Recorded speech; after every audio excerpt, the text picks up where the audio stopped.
ဘာမှပထမဆုံးပလဲထွက်တဲ့နေရာတော့ဒီကနေကပလဲတွေအရန်နာမည်ကြီးစပိန်ရဲ့တင်မော်ကြီးစီးနေရပဲဖြစ်ပါရဲ့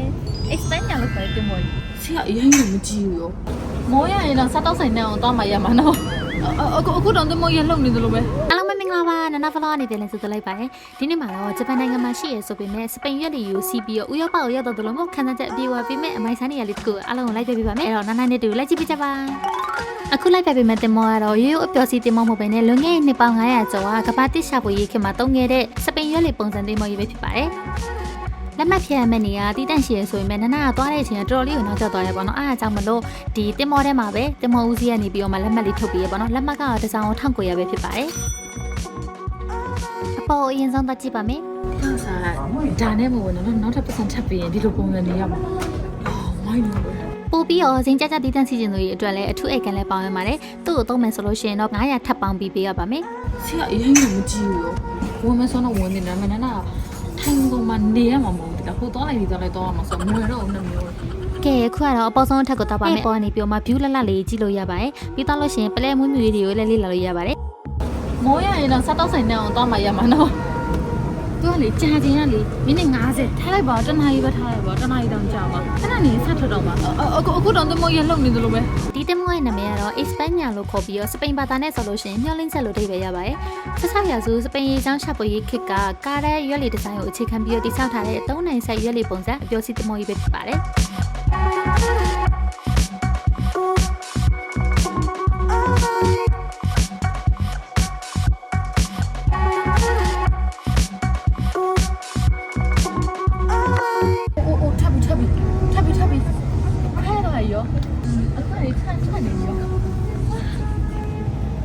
နနာစပိန်ရဲ့တင်မော်ကြီးစီးနေရပဲဖြစ်ပါရဲ့ expand ညာလို့ခေါ်တဲ့တင်မော်ကြီးထွက်နေခြေရကြီးစိတ်နေလို့ကြည့်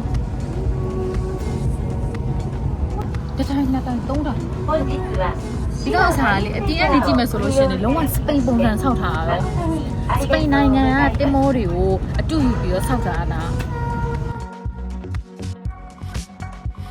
တင်မောရလေဝိုင်းဟိုဘက်လဲနေဒီဘက်လေဝိုင်း現在の ASM 解説でございます。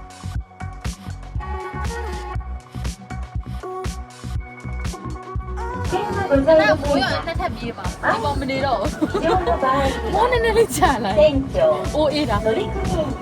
စီးချိန်ကနိုင်ဝမဟုတ်မိနစ်50ရှိရတနာရီပဲထားလိုက်ပါအဲ့ကတနာရီကြောတော့မာဒီကအီဆဲမှာရှိရကျွန်းနေဟိုကျွန်းဒီကျွန်းဟိုကျွန်းဒီကျွန်းအကုန်လုံးသူကလိုက်ပြမှာအဲ့တော့ကိုကအဲ့ကနေရတယ်ဟိုလိုက်ပြီးတော့ကြည့်ပြီးတော့လေ့လာတဲ့ပုံစံလေးနဲ့ဒီကတင်မောကိုစီးရပါတော့ပြီးတော့ဒီကတင်မောရိုးတင်မောတရားထုတ်တဲ့စပိန်တင်မောတွေကိုအတူယူထားရဲဂျပန်မှာရှိတဲ့စပိန်တင်မောပေါ့နော် España အဲ့က España ဆိုစပိန်စကားနဲ့ပြောလို့ရှိရင်မျောလင်းချက်ဘာလို့ဒီကလောက်တာလဲဆိုလို့ရှိရင်ဂျပန်နဲ့စပိန်နဲ့ချစ်ကြည်မျောလင်းချက်အဲ့ကပုံစံနဲ့လောက်ထားပါတော့ဒီကတင်မောဒီကစပိန်တင်မောကဘာလို့ဂျပန်မှာရှိနေရလဲရှိမဒေတာကအာကိုပင်လယ်အော်ရဲ့ကမ်းရိုးတန်းအလားစပိန်နိုင်ငံကမြေထဲပင်လယ်ကမ်းရိုးတန်းနဲ့အရန်ကိုဆင်တူပါတယ်အားကြောင့်မလို့ခီးသွားတွေကိုဥရောပကိုရောက်နေတဲ့ခန်းစားချက်အပြည့်ပေးခြင်းလို့စပိန်ရွာနဲ့အတူဒီကတင်မောကြီးကိုဖန်တီးတည်ဆောက်ခဲ့ရဆိုပြီးတော့သိရပါတယ်ခုနကရောက်နေတဲ့အီဆဲကမ်းရိုးတန်းကနေပြီးတော့မှကမ္ဘာမှာပထမဆုံးပလဲထွက်တဲ့နေရာတော့ဒီကနေကပလဲတွေအရန်နာမည်ကြီးရတော့ပြီးပလဲထွက်တာကမ္ဘာမှာပထမဆုံးထွက်တဲ့နေရာဆိုပြီးနာမည်ကြီးတယ်ပြီးတော့လာတဲ့ဧည့်သည်တွေကဒီမှာပလဲနဲ့ပတ်သက်တဲ့အိဒါလေးလာပြီးတော့လေ့လာတာတော့ပြီးတော့လို့ရှိရင်ကျွန်းနေကို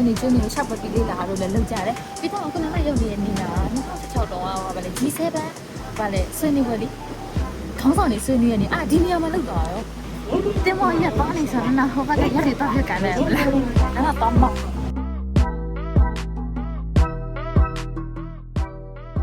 The island you see is Kakukuji.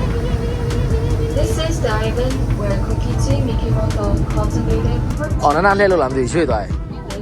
အော်ရွှေ့သွားအဲ့ဒါမှနနာလဲတာပြောင်းပြန်ဖြစ်နေရောအော်ဟုတ်လားမှန်လို့လားချောင်းရမဟုတ်လားတင်မောကဝါမင်းရောပဲရှေးကဒီချမ်းနေရတယ်မတူဘူးတော့ရွက်ကြီးစိတ်နေရပဲဟောမကြုံဖောင်းနေရောရှိရတယ်လား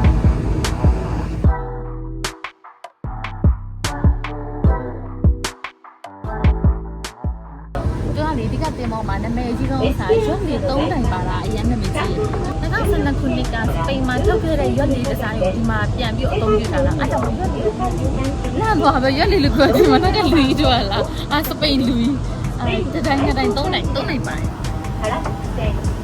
ဒီက expand ရအောင်လာစီလို့ရှင်ဒီက EOG နဲ့တက်ဖို့ရိုက်တာလည်းမရိုင်းမဖြစ်ရရမှာပေါ့နော်အဲ့ဒါနဲ့တက်ဖို့တိုက်ရိုက်လိုက်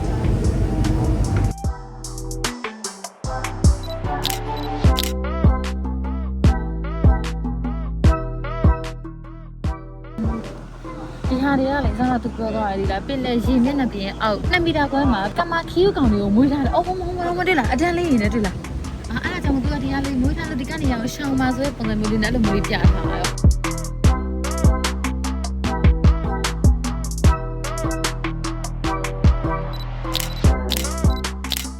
တင်မောပေါ်မှာလူတယောက်ကလိုက်လာပြီးတော့ဘယ်လိုပြောမလဲပြက်ပြက်ပြည့်ရှိရပါအခုကတော့ဘယ်နေရာရောက်နေမှာဒီကနေရာတော့ဘယ်လိုခေါ်ပြီးဘယ်လိုနာမည်ကြည့်လို့ပြောအခုကလူမပါတော့ဘဲနဲ့သူက robot ပန်းထားလိုက်တာဟိုမှာကြည့်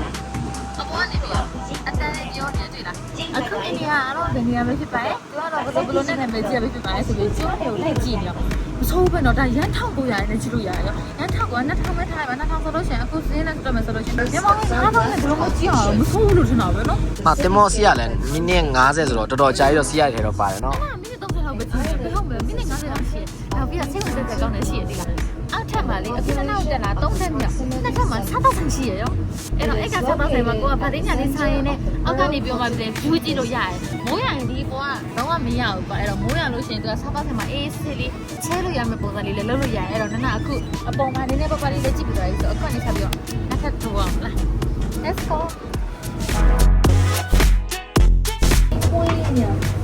တင်မောရဲ့ပထမတနေ့ဒုတိယတမှာကဖေးလေးထားပေးထားတာကြောင့်မလို့အေးစစ်နဲ့အနားယူနေတဲ့သူတွေအတွက်လည်းတော်လေးပါအဆင်ပြေပါတယ်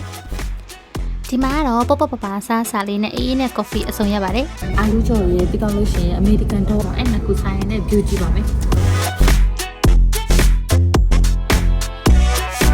ဆက်ပါအောင်ကြည့်ပါတယ်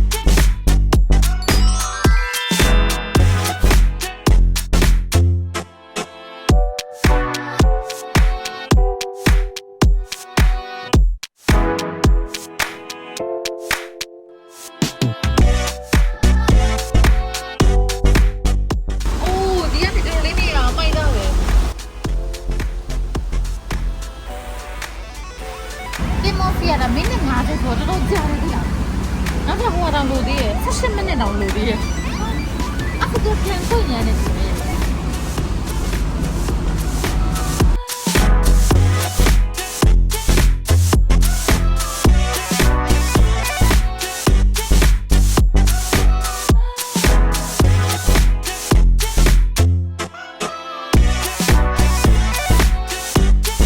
တက်ထက်မှာပါရင်စောက်ဆိုင်နေပဲဖြစ်ပါတယ်တက်ထက်နဲ့နှစ်ထက်နဲ့ဒီဇိုင်းလေးရောနည်းနည်းလေးရောမတူဘူးပေါ့နော်တက်ထက်ကခုံလေးတွေလည်းမတူဘူးပြီးတော့လို့ရှိရင်ဒီ view ကြည့်လို့ရတဲ့မှန်ပြေးတဲ့ဘက်ကလည်းကြက်ကြက်လေးဆိုတော့ view ကြည့်လို့ပို့ပြီးတော့ကောင်းတယ်ပေါ့နော်ခဏကတော့တက်ထက်ကိုပို့ပြီးတော့ကြိုက်ပါတယ်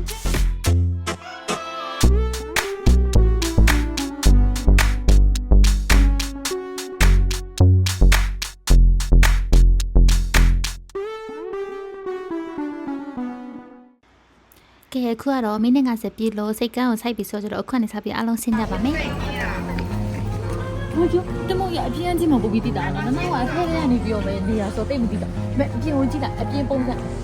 ကိုကြည့်ရတယ်ဒါစပိန်ဆိုပြီးတော့လုံးဝတည်တာရဲ့ပုံစံရောကာလာရောပြီးတော့လို့ရှင်ပုံစံရောဝါအားတမို့ဒီရဲ့နာမည်ကြီးရပဲ။